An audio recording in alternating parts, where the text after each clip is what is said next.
अरुंधति की तेज चीख सुनकर सभी आ गए थे।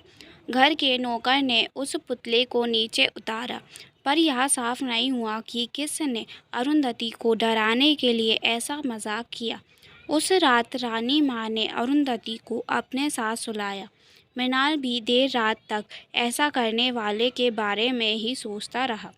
उसके दिमाग में हर बार स्वर्णा का चेहरा घूम जाता, लेकिन कारण समझ नहीं आता। इस घटना के बाद अरुंधति गुमसुम हो गई। पोर्ट्रेट बनाते समय भी एक खामोशी उसके चारों तरफ रहती। मृणाल भी बहुत परेशान रहता। इन चंद दिनों में उसके आसपास इतना कुछ घट गया जो उसको बेचैन करने के लिए पर्याप्त था।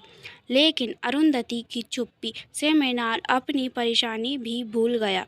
उसने ठान लिया कि वह किसी भी तरह अरुंधति की खोई मुस्कुराहट लौटा कर रहेगा। एक शाम अरुंधति डूबते सूरज को देख रही थी, तभी छाया ने आकर बताया कि मृणाल उसका इंतज़ार कर रहा है। उसका मन मना करने का हुआ, पर कुछ सोचकर उसने ऐसा नहीं किया। नीचे पहुंचने पर अरुंधति ने देखा कि मृणाल एक बाइक पर बैठा है और बोला, फटाफट आ जाओ। वह फिर मना नहीं कर पाई। अरुंधति के पीछे बैठते ही मृणाल ने बाइक स्टार्ट कर दी। देर तक घुमावदार रास्तों पर दोनों घूमते रहे। जितनी ही बार टेढ़े मेढ़े मोड़ों से मुड़ती बाइक अरुंधति को मृणाल की देह पर ढुलका देते, उतनी ही बार उसका दिल उछल जाता।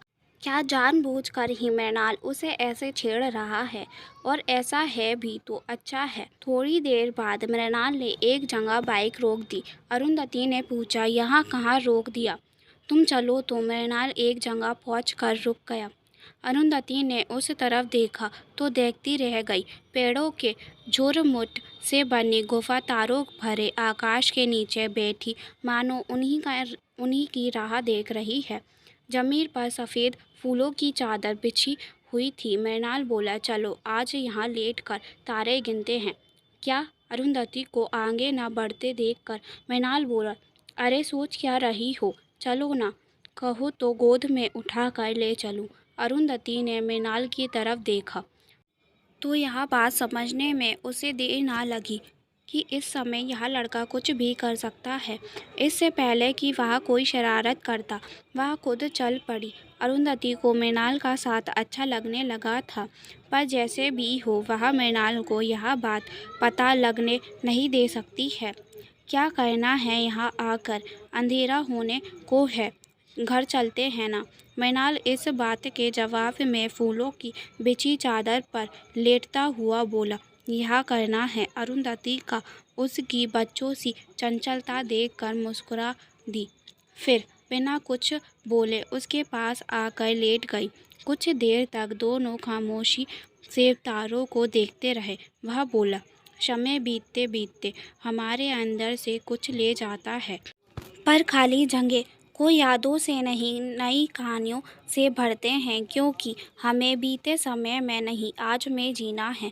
मैं हर बार कुछ नया तलाशने की कोशिश में थोड़ा और पीछे चली जाती हूँ, जैसे यूं ही भटकना, धीरे धीरे धंसते जाना ही मेरा भाग्य है। ऐसा इसीलिए होता है क्योंकि तुम बड़ी खुशियों की तलाश में छोटी खुशियों को अनदेखा कर देती हो। जैसे जैसे इस सुंदर पल की खामोशियों को एंजॉय करने की जगह तुम उदासियों में घिरी हो। वह अपनी गर्दन मृणाल की तरफ मोड़कर मुस्कुराती हुई बोली, इस तरह तो मैंने कभी सोचा ही नहीं। तो फिर आज से मैं हर पल में छिपी खुशी को जीने की कोशिश करूंगी। मृणाल भी उसे ही देखते हुए बोला, और अपने आसपास वालों का भी ध्यान रखना, जिनकी खुशी शायद तुमसे हो। दोनों की आंखें एक दूसरे पर ठहर सी गईं। अचानक मृणाल थोड़ा सा ऊपर उठा और फिर कुछ सोचते हुए वापस लेट गया। मृणाल के मन की उलझन को समझते ही अरुंधति के होठों पर नटखट मुस्कान खिल गई। वह बोली, कभी कभी खुशियों को हाथ बढ़ाकर खींच लेना चाहिए। कैसे? ऐसे। यह बोलकर अधलेटी अरुंधति ने अपने होठ मृणाल के होठ पर रख दिए।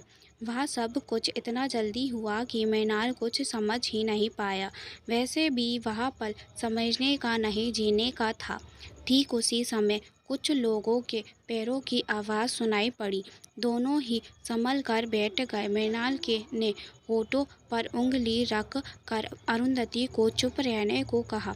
वह थोड़ा पीछे होकर लताओं के पीछे छुप गई। घूप, अंधेरा, सुई चुभती सर्द हवा और पास आती अजनबी पैरों की आहट। मृणाल को कुछ समझ ही नहीं आया कि वह क्या करे। ना आगे जा सकता था और ना ही वापस लौट सकता था। उसने अपने मोबाइल की रोशनी में देखने की कोशिश की।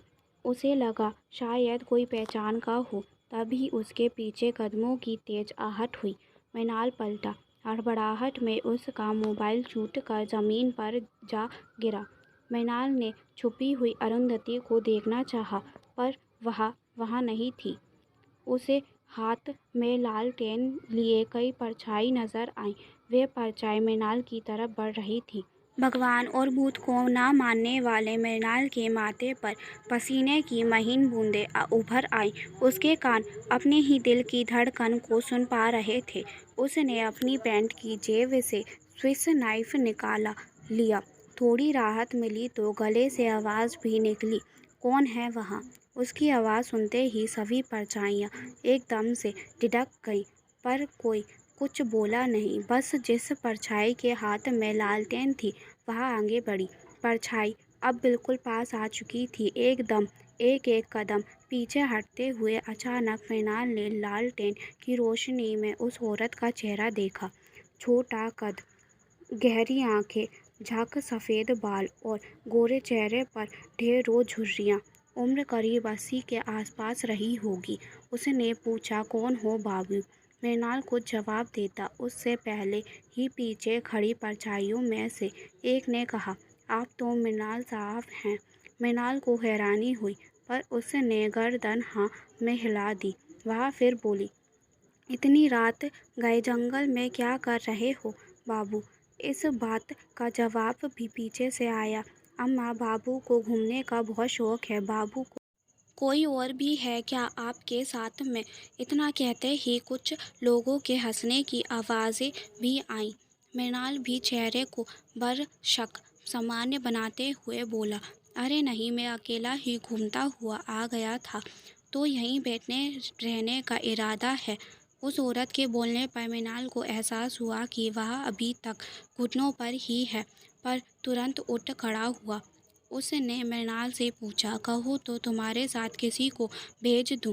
नहीं अम्मा, मैं चला जाऊंगा। इतना कहकर मृणाल की आंखें उस तरफ घूम गई जहां कुछ देर पहले अरुंधति छिपी थी, पर वह जगह अभी भी खाली ही दिखी। तभी पीछे से फिर आवाज़ आई, अम्मा अब चलो, रानी माँ ने आज का ही समय दिया है। उस औरत ने जवाब दिया, हाँ हाँ चलो, और वे सभी जंगल के अंदर की तरफ चल दिए। ठीक उसी समय मृणाल ने देखा कि उनमें से कुछ लोगों ने अपने कंधे पर पुतले लादे हुए हैं। उस रात अरुंधति के कमरे में जो पुतला लटका मिला वह भी ठीक ऐसा ही था। मृणाल सोच में पड़ा, उन्हें जाता देखता रहा। तभी उसके कंधे पर किसी ने टैप किया। वह पीछे मुड़ा तो सामने अरुंधति को खड़ा पाया। वह दबी आवाज़ में चीखा, तुम कहाँ गायब हो गई थी? पर वह शांत रही। मैंने सगुन काकी को और रघु को पहचान लिया था, लेकिन अगर वे मुझे पहचान लेते तो दिक्कत हो जाती। वैसे भी मेरे परिवार में अभी नए स्कैंडल को झेलने की ताकत नहीं है। तुम्हें क्या मेरी थोड़ी सी भी चिंता नहीं हुई? मृणाल की आवाज़ में दर्द छलक आया। चिंता है, इसीलिए सबके सामने नहीं आई। और फिर रघु भी तो था। मृणाल नॉर्मल होते हुए बोला, अच्छा। तभी वह आवाज़ मुझे जानी पहचानी लगी। मैं तो अंधेरे के कारण उसका चेहरा भी नहीं देख पाया। मृणाल को अरुंधति वहाँ होकर भी वहाँ नहीं लगी। उसके चेहरे की बेचैनी का कारण मृणाल तुरंत समझ गया। बोला, तुमने भी वह पुतले देखे? इसका मतलब समझ रही हो? समझने की कोशिश कर रही हूँ। वह बोली, इतना तो तय है कि पुतला रानी माँ के इशारे पर बना है, लेकिन क्यों बना है, इसका साथ यह भी समझ नहीं आ रहा कि इसका इस्तेमाल किसने अपने फ़ायदे के लिए किया। समझ आ जाएगा। मैं घर पहुँचते ही नानी माँ से बात करूँगी। अरुंधति ने अपनी उंगलियों को चटकाते हुए कहा। तो मृणाल ने उसके कंधे पर हाथ रखा और उसे समझाते हुए बोला, रात में रानी माँ को परेशान मत करो, कल सुबह आराम से बात करना। तुम ठीक कह रहे हो, आजकल नानी माँ वैसे भी बहुत परेशान है। पिछले कुछ रातें उन्होंने जग कर ही काटी है। सुबह ही बात करना ठीक होगा। थैंक्स मृणाल, तुम बहुत समझदार हो। तो अब इस समझदार की बात मानो और इससे पहले कि कोई सचमुच की चुड़ैल आ जाए, यहाँ से चलो। मृणाल की इस बात पर अरुंधति भी हंस पड़ी। बाहर आकर मृणाल ने बाइक स्टार्ट की और दोनों बंगले के लिए निकल गए। लेकिन वे दोनों यह नहीं देख पाए कि कोई उन्हें देख रहा था। वे डिनर के टाइम तक बंगले पर पहुंच गए। दोनों अंदर घुसने को हुए कि अरुंधति ने मृणाल का हाथ पकड़कर उसे रोक लिया। चौंक कर मृणाल ने पूछा, क्या हुआ अरुंधति? क्या मैं तुमसे कुछ पूछ सकती हूँ? पूछो ना, अरुंधति ने झिझकते हुए पूछा। क्या तुम अरुण से प्यार करते हो? मृणाल के चेहरे पर उदास मुस्कान खेल गई। वो बोला, इसका जवाब मैं तुम्हें कल दूंगा। क्या मतलब? मैं कल अरुणी को लेने जा रहा हूँ। इतना सुनते ही अरुंधति के हाथ से मृणाल का हाथ छूट गया। उसके मुंह से निकला, क्या अरुणी यहाँ आ रही है? हाँ, मैं कल सुबह उसे लेने जाऊंगा। ठीक है, तो फिर कल मिलते हैं। अरुंधति चाहकर भी इससे अधिक कुछ नहीं बोल पाई, क्योंकि अगर बोलती तो रो पड़ती। इसीलिए उसने तुरंत मृणाल को बाय कहा और पलट गई। मृणाल के आवाज़ लगाने पर भी उसने पीछे मुड़कर नहीं देखा, क्योंकि आंसुओं पर लगा बांध टूट गया था। सुबह अरुंधति की आंख देर से खुली। उसका सिर दर्द से फटा जा रहा था। वह कुछ और देर सोने का मन बनाकर लेट रही। तभी उसके मोबाइल की मैसेज टोन बजी। उसने अपने शरीर को मोड़ा और मोबाइल उठाकर मैसेज पढ़ने लगी। मैसेज मृणाल का था। पता चला कि वह शिमला के लिए निकल गया है। मैसेज पढ़ते ही ना चाहते हुए अरुंधति की आंखें फिर छलक आईं, लेकिन फिर तुरंत ही उसने खुद को संभाला और फ्रेश होने बाथरूम में घुस गई। जब अरुंधति तैयार होकर रानी माँ से बात करने के लिए उनके कमरे में पहुंची, तो पता चला कि वे बिजनेस के किसी काम से सुबह ही शिमला के लिए निकल गई है। अरुंधति को अभी भी अपनी तबीयत ठीक नहीं लग रही थी, इसीलिए दवा लेकर अपने कमरे में सोने चली गई। वह पूरी दोपहर सोती रही। अगर दरवाजे पर तेज दस्तक न होती तो शायद कुछ और देर सो लेती। उसने उठकर दरवाज़ा खोला। सामने छाया बदहवास सी खड़ी थी। अरुंधति को देखते ही बोली, दीदी माँ, आप फ़ोन क्यों नहीं उठा रही? मेरी तबीयत ठीक नहीं है, इसीलिए फ़ोन ऑफ करके सो रही थी। रोंदी आवाज़ में छाया बोली, शिमला जाते समय रानी माँ की गाड़ी खाई में गिर गई। हमारी रानी माँ नहीं रही। सगुन और रघु को पुतले ले जाते देख मृणाल व अरुंधति हैरान रह गए।